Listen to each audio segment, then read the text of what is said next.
okay, Mr. President, how far can we go? Then Labour, how can you go? So there will be there will be agreement along the way. But alas, Labour called the strike without adequate consultation. I'm saying that. I'm saying this because of the fact that at the end of the day, what happened? The strike was called off without achieving any aim at that point in time. Because if you are taking the position I was canvassing now to say, look, let us continue discussion. Is this what we are doing now? You are still consulting now. And the government never ran away from consultation at that point in time.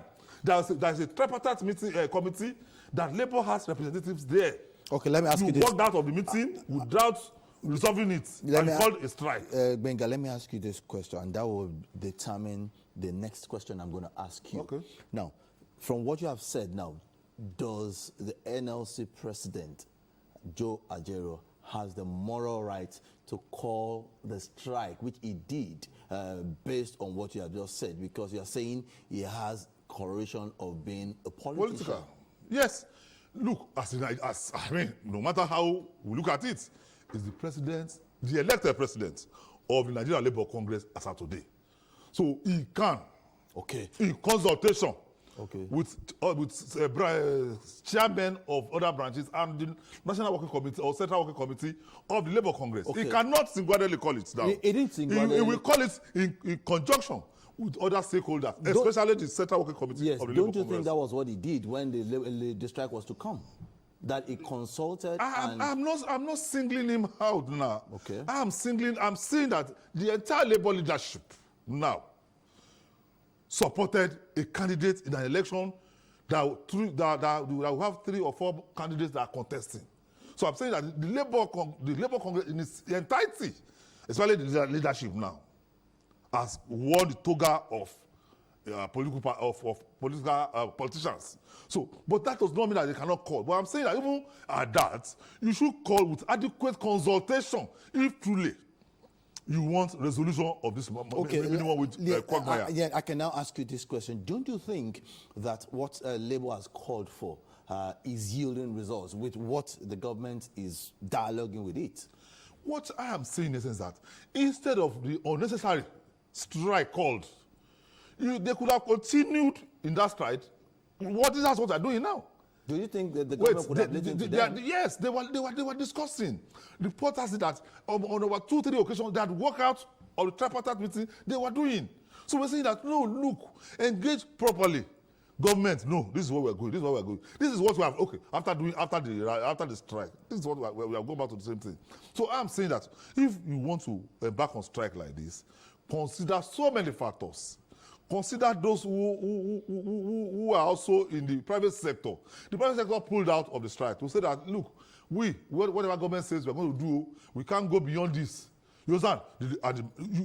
And those are the ones that have largest chunk of the workforce. And if they have backed out, then that means there is a problem. That means they were not adequately consulted. That's what I'm saying. I'm using it consciously now.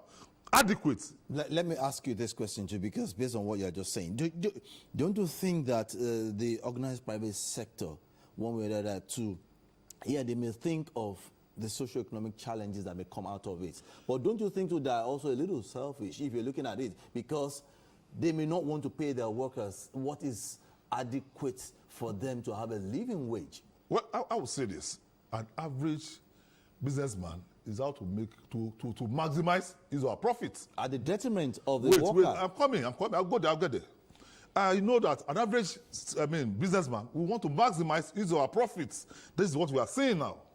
So they want to also say, okay, we want to maximize our profit. But meanwhile, you will know that there is an army of unemployed youth. If you force a minimum wage they cannot pay on them, the only option they have is to just lay off to join the already saturated labor market.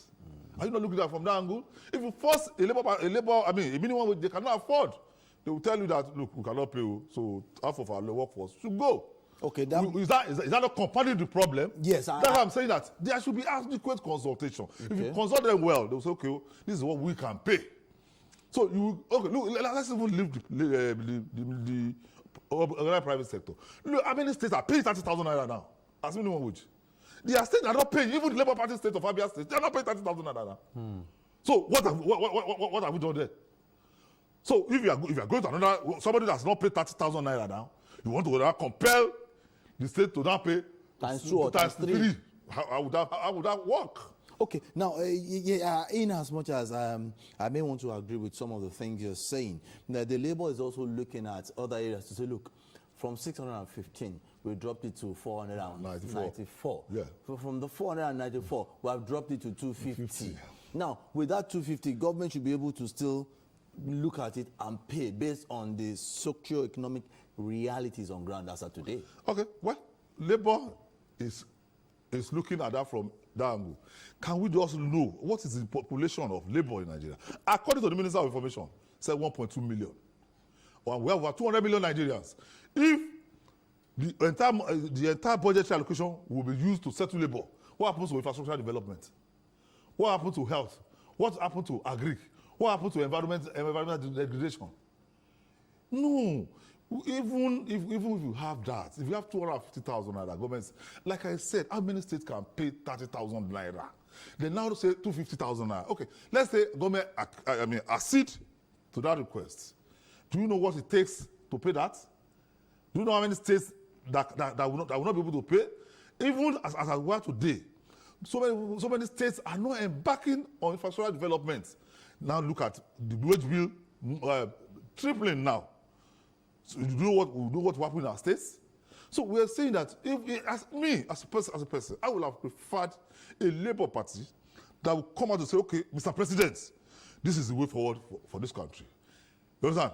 This is the way we can go. This is the strategy to deploy. It is not just about a minimum wage. It's not about your selfish interests. It's about the collective interest of Nigerians if you are leading the Labour. Because you are leading all of us, even those who are not employed. So you should have the interest of even others who are not even on your radar. You must have our interest at that if you must make progress. Because even if you collect 490,000 naira today, there will be hyperinflation. Because the goods at the market will be fewer with so much money chasing them. So you will see that there will be hyperinflation. So it is not just about minimum every time. It's about setting the standard for Nigeria to progress. It's about setting a benchmark to say, okay, Mr. President, we as Labour Union, we have panacea to the myriad of problems confronting Nigeria. Look, Labour is talking about, do you know the units of electricity has dropped? Do you know the increments that we are witnessing? What is happening in the banking sector that they just remove money anyhow? We're not talking about that one. Labour is not talking about the interests of an average Nigerian. Labour is not addressing. We're not addressing. Look, now we are just relying on one. We are running a monolithic economy, just ordinary oil. We should think outside the box. Our governors should also up their games, because at this point in time, yes, we are in a precarious situation, and we must find a way out of it if Nigeria must progress. So Labour should lead the force to say, okay, Mr. President, if we want to move forward, these are our own ideas. Labour can even call maybe a sit-out or maybe a symposium where issues like this will be thrown open. Call the Minister of Labour, call the Minister of Budget and Planning, call the Minister of Finance, say, okay, this is what we have, that if we can progress this nation, yeah, let us lay it bare and let us discuss it. Okay, now, because there must be a way out of this quagmire. Yeah, comrade, I understand your passion for it so that Nigerians can get better. But I also need to let you know that just like you are posited, that the Nigerian Governors Forum are not, the signals are there that the 70,000, if it goes beyond 70,000, they may not be able to pay this amount. And if you're looking at this, won't this also affect? Because you have said that let's put it at 30% of the population will collect that 70,000. But what of the remaining people? What will happen? So I think the governors have also made it clear, and they want to pay. To say that we cannot pay if it's beyond this amount.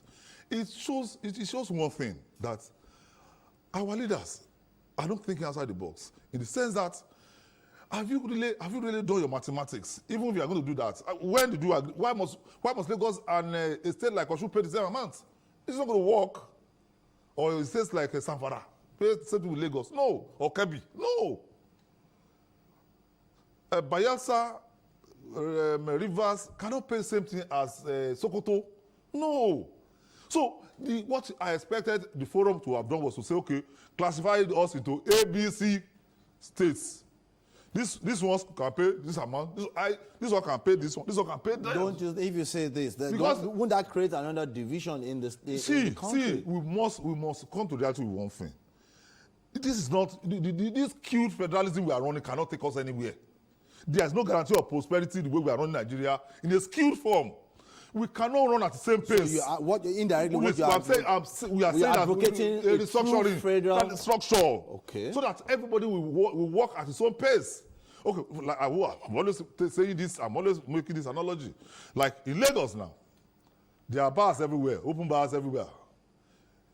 They sell, they drink, even at 7 a.m. in the morning. Some people are drunk. In Zamfara, you cannot drink.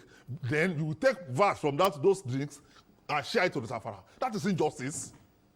So every state must develop at its own pace, not just that we must. If we want to go to toilet, all of us must go at a time. No. If we must move, we have the same parents, but we will give our parents what we can afford. You understand? So we can say, okay, category A is Lagos, Rivers, and this and this and this and that. B, this is and that. Because if you say Lagos will pay 70,000, I am so convinced with financial engineering or financial engineers we have in Lagos will pay. I know some states like Rivers will pay. But what about others? Where do we want to put those staff? But we're saying that if our governors are creative, they should have come up with another novel idea to ensure that the workers don't just suffer endlessly. Let me ask you this question. Do you think that the strike will go on during the week? Because as I speak with you, labor leaders are at the International Labor Organization conference in Geneva. Yeah. So who will call any strike at any point in time if, for instance, there is no agreement with the government and labor? There's no vacuum, I want to say. Communication has made it easier. The labor president can call strike anywhere he is. And you think people will agree that he is in Geneva? Look, it is not about him. I'm saying that the leadership of labor. But one thing I want us to get clear is this: you cannot call any strike to continue if there is no quorum. Most of them are not in Nigeria. Some of them are there, some of them are here. Where are they going to form that quorum? Are they going to go to form the quorum in Nigeria before calling the strike? My own take is not even that. Even if you call strike, have you done extensive consultation? The state chapters must be carried along. You have called one, you have called it off on your own. Call state chapters and say, we want to go on strike. I saw a video on that Monday when officers in Lagos State were being forcefully logged. The labor law allows people to also disagree with you. It's a fundamental right of mine. You cannot impede me from moving. For coming to lock offices, it's uncalled for. You understand? You cannot force it. If truly you have a genuine cause, workers will not down tool. Workers will not continue to work while you order that they should down tool. You understand? So but that's what I'm saying. And if you call a strike now, you are going to send a wrong signal to the Muslims who are going to celebrate in a few days' time. Do you know that Nigeria is seriously divided along religious and ethnic lines? And if you remember, during the strike last week, Murik, the Muslim right concern, issued a statement to say that, look, the plan of the NLC is to make sure that they don't celebrate the Eid Kabir in a good way. So calling it few days to will send wrong signal. So I will believe that the labor is sensible, is responsible and responsive, will not call a labor strike now, especially when they are still engaging Mr. President. I mean, the one they are still in the tripartite meeting, having dialogue on the way forward. And I'm convinced that they will not call a strike for now. There are no signals that a strike will come up, because even on Wednesday is a public holiday. June 12th is around the corner. It's a public holiday, and I want to believe that the oneness of Nigeria cannot be toyed with, so there won't be any problem concerning that. But the 5-day window closes today. by tomorrow, if nothing happens, no strike will happen. No strike will happen. The Labour will still issue a statement, or this Labour president will still be called, will still ask his opinion. But I have this feeling that, I mean, taking into cognizance what I've just raised about the Muslim holiday, I don't think it is desirable at this point in time. Next week, yes, fine, but for now, I don't think it's desirable. Because why? They are still meeting. Yes, there has not been, I mean, agreement on what to be paid, but there's no way. I mean, at the end of the day, I'm so convinced that there will be an agreement on an actual minimum wage to be paid. Okay. The coordinating minister of the economy, Wale Edun, has submitted a template to President Bola Ahmed Tinubu. Now, everybody's awaiting the president to actually study it, look at it. That's why I'm saying the strike may not hold, because Labour too has to give the federal government time to also study. So, in this kind of a situation, what are your expectations? Well, why I don't know what Mr. Coordinating Minister had presented, but I'm so sure that the financial implication of whatever they are going to agree upon will have been tabled before the president, whom I understand and I know very well is a considerate person, who is also a labor-friendly person, who look at it with all heart, and I know definitely whatever will prevent him from paying, will have gotten them sorted out before a formal announcement will be made. And I'm sure that a reasonable amount will be agreed upon at the end of the day. And Labour should also show magnanimity by also accepting, no matter how small the increment may be, because I think we have gotten to 62 now or 70 now. No matter what, Labour should be magnanimous to accept it, because, like I mentioned, there are other sectors that should be considered at this point in time. You should look at, the organized private sector. If you force them to lay off, that will add to the legion of unemployed youths that we have all over the world, all over the country. So, by and large, I am expectant that Mr. President will do the needful in the next couple of hours, so that the country will remain stable, not what we had last week when everything became something else. Let's look at it as we round up now. What if there is no agreement yet between, if the president presents something and Labour does not seem to accept or agree with it, what will happen? Definitely there will be a strike. But how long? Yes, that's what I'm going. How long are we going to go? How long are we going to go? Look, Nigerians are so impatient, and you should know that majority of Nigerians are artisans who make their daily living, who make their living daily. So definitely, the Labour action will become so unpopular to the extent that even genuine comrades or genuine workers will also break it, because even those who work in offices even engage in some form of buy and selling. You understand? So at the end of the day, the strike will not be meaningful. So that's why I'm appealing to Labour that, look, at this point in time, as my comrades, let us even be reasonable. Let us accept whatever government is offering. Let's hold that, because the country, as it is today, it has a fragile economy. If you look at what the International Monetary Fund is saying, or our Naira is saying in the market, you know that we are. It's a very terrible situation that we are in. So we should not compound the problem that we have as at now. So Labour should ensure that whatever they are going to negotiate, we negotiate one thing, that those who are going to pay. I don't want to use the word government now. Those who are going to pay will ensure that they pay without really, affecting their other plans. Yes, I want to thank you so much, Chibuenga Sholoke. We've been discussing the Nigeria Governors Forum stance on the minimum wage, and we've been deliberating on what the government should do, what the governors should do, what the Labour should also do, and what Nigerians also should also look at, so that there will be a consensus, there will be an agreement, so that everything can go smoothly. I want to thank you so much, Chibuenga Sholoke, for being part of Talk Point. Thank you very much. On that note, we have come to the end of Talk Point. 767 and 112 still remain the lines to call in times of emergency. Stay out of trouble.